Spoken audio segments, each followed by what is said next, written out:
God enjoys hiding things. And then we get to enjoy discovering things on our own. In the Egbert episode, Dennis threw me into a game without telling me what was going on. And life is a lot like that. We're thrown into life without really a lot of understanding. Babies don't know really how to make sense of the world. We come in contact with our senses. Then as we grow older, we begin to know more of life, more of the invisible realm, things that aren't so obvious. Just as with the Egbert game, it's so much more fun to have the joy of uncovering what the meaning is. But if you don't get the one little thing you have to know for that game, it's very frustrating. Egbert likes whales, but he doesn't like water. Well, what sense does that make? Egbert likes cherries, but he doesn't like oranges. Your first instinct was like, well, who cares? And then later, okay, I'm going to get into this game. I'm going to figure it out. And if you really thought about it for a while, cherries has 2 R's. The one thing you have to know to make that make sense. If we don't understand the game, if we don't understand who he is and what's going on around us, we can't be as successful in life, and we can't overcome. The Bible is the cheat sheet for what's going on in life. Solomon in Proverbs wrote a lot about wisdom. Just reading that one book decodes a lot for you. What will work and what won't work. He really thought through a lot. It doesn't talk about some really important things that Jesus brought into the picture, but it does start to give us a clue that there's more than meets the eye. There is a movie, Willy Wonka, and it's based on a book called Charlie and the Chocolate Factory. In it, Willy Wonka is sort of like a god figure. He sets up a maze for the children.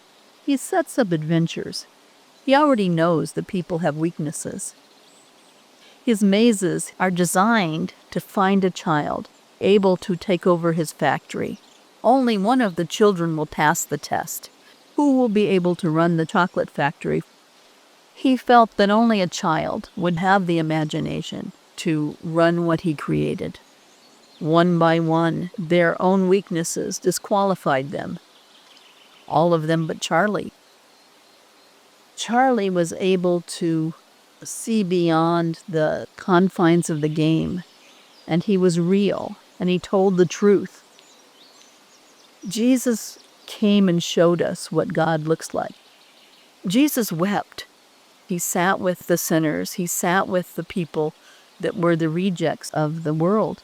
He didn't go to the religious leaders. He didn't go to the important people of the community. He sort of said that's a map for how to live your life. You can love the people who are powerful, but you also have to love everyone. At a temple, he sat and watched people give their offering. The rich put in what they put in, and everybody went by. And he turned to his disciples and he said, "Boys, I want you to notice something. That poorest woman who put in pennies gave more than everybody else. She gave everything she had." Her offering really touched God's heart.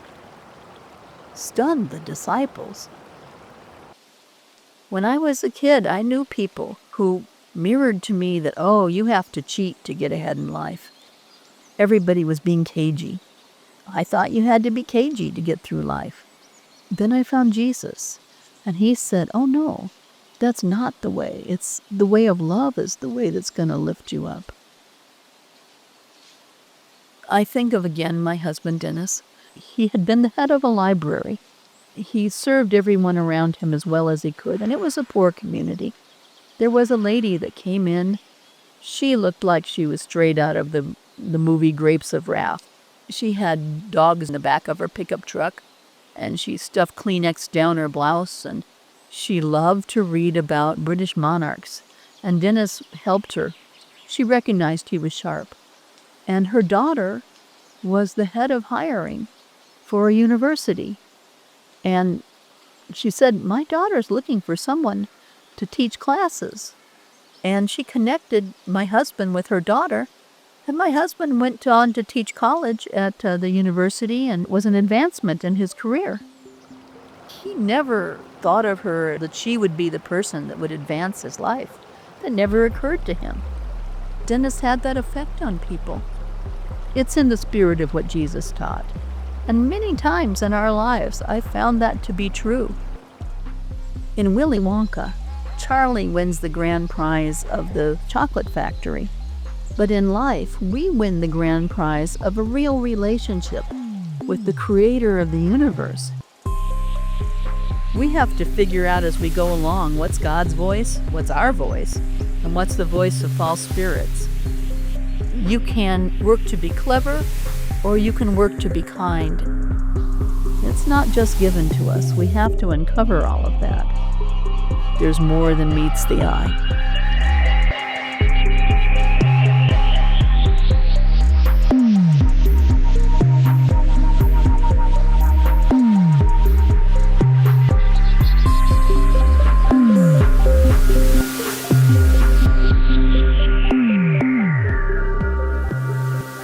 Thanks for listening.